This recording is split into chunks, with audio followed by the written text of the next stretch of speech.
Great, but so as you talk about plans on the other side, it was this president's plans that contributed to inflation, right? No, it was not.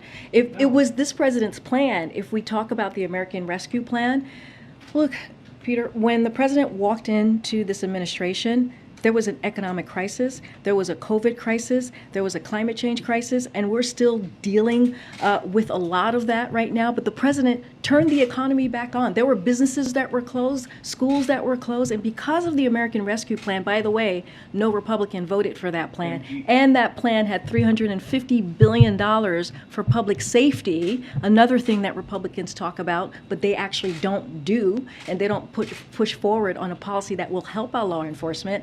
That plan helped put us in a stronger labor market and help make our economy stronger. And so that is what is happening. It is not the president that has created inflation. There are also outside factors that has led us to where we are today. If things are going so great, though, then why is it the White House officials are trying to redefine recession? No, we're not redefining recession. If we all understand a recession to be 2 consecutive quarters of negative GDP growth in a row, and then you have White House officials come up here to say, no, that's not what a recession is. It's something else. How is that not redefining recession? Because that's not the definition.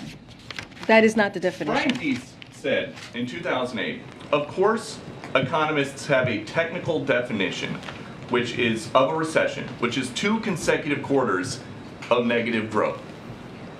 I can tell you this. Yesterday he said 2 negative quarters of GDP growth is not the technical definition of a recession. It is what not. changed? It is not. Why did he say that it was? is not. I can What's the I can difference other speak than who the to president I is? can speak to what he said yesterday in front of all of you, which is the last thing that you just repeated. There are many factors. There are many factors, economic factors and indicators to consider, and I will say that the textbook definition of recession is not 2 negative quarters of GDP.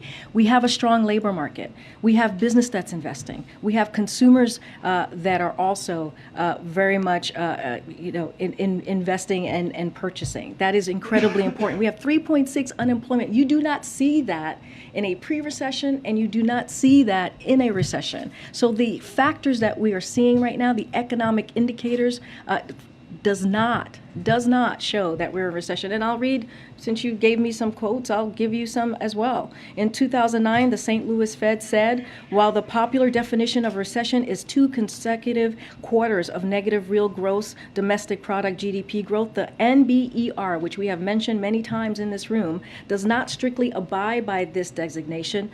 Instead, the committee broadly defines a recession as a significant decline in economic activity spreading across the economy, lasting more than a few months. NBER has been around since 1920. I'm going to move on. Okay. To follow up on the economy, is it a risk for President Biden to say that he does not think the United States is going to be in a recession? And does the White House have any concerns that it will look misguided if the U.S. does enter a recession? So, the second part is, speculation right now, and the answer to your first part is no, because we're looking at the facts. We're looking at the other economic indicators, the strong labor market, as I just listed out. We had 21 states last week where we saw unemployment was at 3% or lower. So everything that we are seeing currently right now does not show that we are in a recession. And that is just the facts. And it's not just us saying that. You have economic experts who have said this. I just laid out a couple of